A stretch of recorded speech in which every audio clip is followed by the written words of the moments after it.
તેથી વજન લઈને ફરનારા માણસો આ સંબંધ ટકાવો, તે સંબંધ ટકાવો, પેલાને શું લાગ્યું એમાંથી બધું ખલાસ થઈ જાય.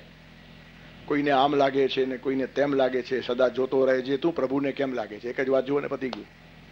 ભગવાનને સારું લાગશે તો આખી દુનિયાને સારું લગાડવાની હિંમત એનામાં છે. સમર્થાચી આ સેવકા વક્ર પાય અસા સર્વ ભૂમંડળી કોણ આય. શત્રુઓ પણ તમારી મિત્રતા કરવા આવે એટલી ભગવાનમાં તાકાત છે. તમે એની પછવાડે બહુ પડો જ નહીં. આખી કંટ્રોલિંગ ધારા જ ભગવાનના હાથમાં છે.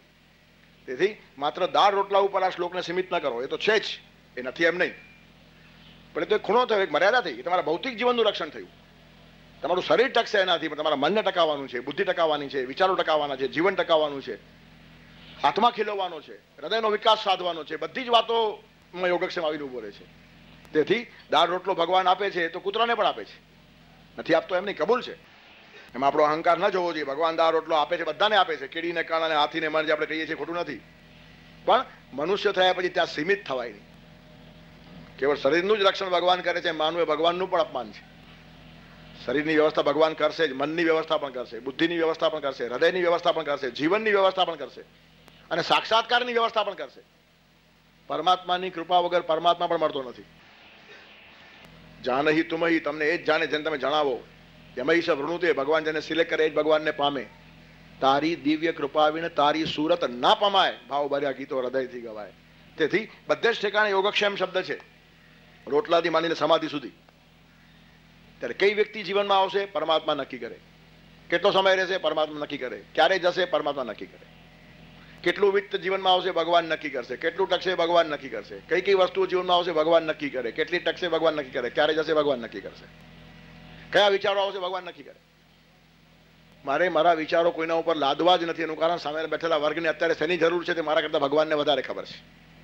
તેથી એ પ્રવાહ આવે ને એની મજા જુદી હોય. માણસના વિચારો દુનિયાને ખટકે છે, ભગવાનના વિચારો કોઈને ખટકતા નથી. તેથી ઈશ્વરને વહેવાની છૂટ આપવી, આટલું જ કામ કરવું છે. આપણે આડા ન પડીએ ને તો એ વયા જ કરે છે. આપણે વધારેમાં વધારે આડા પડવાનું કામ કરીએ છીએ. આડો માણસ ન પડે તો જમ્યા પછી આડા પડો, આરામને માટે. કોઈને આડા ન પડો. આડા પડવાની છૂટ છે. એમાં રિલેક્સ થવાય, કારણ કે રુધિરાભિષેક સરસ થાય. ઊભા હો તો લોહીને આમ ચડવું પડે છે ઉપર, અને સુવો ને તો લોહીને આમ ફરવું પડે, આમ પ્રવાસ સહેલો થાય, એટલે આરામ મળે છે ઊંઘમાં. જમ્યા પછી આડા પડો, પણ કોઈના કામમાં આડા ન પડો. અને કોઈ પડે તો એને ન પડો. કોઈ અમને નડ્યા તો ઊભા રહી ગયા, પણ ઊભા રહી અમે કોઈને ના નડ્યા. આવી રીતની જીવનની ધારા હોવી જોઈએ. એનું કારણ છે પરમાત્માનું સાધન થયા પછી હલકા વિચારો કરાય જ નહીં. તો જ ઈશ્વર આપણને વાપરે. ગમે તેવા માણસને ઈશ્વર વાપરતો નથી. ઈશ્વરને ઘણા સાધનો મળી રહે અને ન મળે તો ઊભું કરવાની ઈશ્વરમાં હિંમત છે.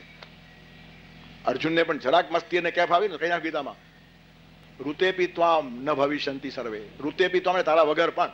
કેટલું સ્પષ્ટ કહ્યું છે. કૃષ્ણ જ કહી શકે. રાત દિવસ ભેગો રમનારો માણસ છે, એને શું લાગશે એની પરવા નહીં કરી. એના હિતમાં સાચી વાત કહી દીધી. ન ભવિષ્યંતિ સર્વે, આ બધા લોકો ન ભવિષ્યંતિ, એક બે રહેશે નહીં. ભીષ્મ, દ્રોણ, કર્ણ બધા હતા ન હતા થઈ જવાના છે તારા વગર પણ. ડાયો થઈ ગયો અર્જુન 1 મિનિટમાં.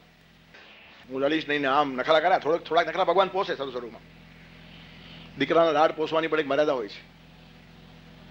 દીકરાની લાત બાપ ખાઈ લે, પણ નિર્દોષતામાં. પણ નિર્દોષતા જાય અને લાત આવે તો સામી લાત પણ લાગે. ઈશ્વર પ્રેમથી લાત ખાય પણ છે અને લાત મારે પણ છે, અને ઘણાને મારી પણ છે. તેથી અર્જુન જેવા નજીકના માણસને, સાવ પાસેનો માણસ છે, એને કહી નાખ્યું ઋતેપી ત્વામ, તારા વગર બધું થવાનું છે. નકામાં બધું ખાન ખાય છે. ભગવાનને શું અશક્ય હતું? અને દેખાડી બી આપ્યું છે. ભીષ્મ પિતામાં જયારે વિફર્યા હતા, તાકાત નહોતી પાંડવોની કે એનું તેજ પણ ઝીલી શકે. બાણ શું ઝીલે? ભીષ્મ એટલે પરશુરામનો પરાભવ કરનાર. ભગવાનનો અવતાર છે પરશુરામ. એ પરશુરામ જેની સામે નતમસ્તક થયા તે ભીષ્મની સામે લડવું ખાવાના ખેલ છે? આખી પાંડવ સેના છિન્ન વિછિન્ન થઈ ગઈ છે. વેર વિખેર દોડ ભાગ થઈ ગઈ છે. નાશાનાશ થઈ ગઈ છે. ચક્ર લઈને કૃષ્ણ ઉભા રહી ગયા છે વખત. એનું કારણ જે કામ કરવું છે ભગવાન કરીને જ રહે. એમનો એક સંકલ્પ નિશ્ચય છે. તેથી અર્જુનની સાથે ઉભા રહીને ભગવાને બતાવી આપ્યું કે તને યશ આપવાને માટે તસ્માત્મ ઉત્તિષ્ઠ, ઉભો થા અને યશ મેળવો. એનું કારણ મને યશ જોઈતો નથી. તને ઉભો રાખ્યો છે યશ લેવાને માટે. લડવાનું કામ તો મેં અડધું પૂરું કર્યું છે, બાકીનું બી કરી નાખી જરૂર પડે તો.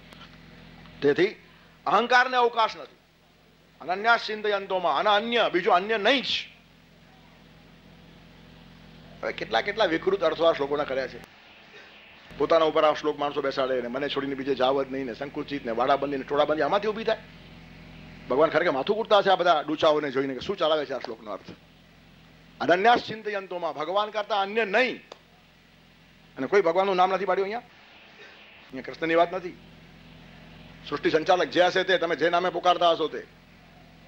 યુનિવર્સલ પાવર જોડે અનુસંધાન સાધી નાખો, બધું સરળ થઈ જશે. અનન્ય, એના કરતા અન્ય ચિંતનની જરૂર જ નથી. અને પછી આખા વિશ્વનું ચિંતન તમારા ચરણોમાં આડોટતું આવશે. વિશ્વભરનું ચિંતન જે માણસ કરે તેનાથી વિશ્વનું ચિંતન આગું રહી શકે નહીં. આખું વિશ્વ વિશ્વભરના પેટમાં આવી જાય છે. વિશ્વમાં 2 જ અક્ષર છે, વિશ્વભરમાં 4 અક્ષર છે. વિશ્વભરમાં વિશ્વ આવે છે, વિશ્વમાં વિશ્વભર આવતો નથી. તેથી મોટી વાતને પકડી દો ને, વાત પતી ગઈ. વિશ્વભરને પકડો એટલે વિશ્વના પેટમાં છે જ ઓલરેડી.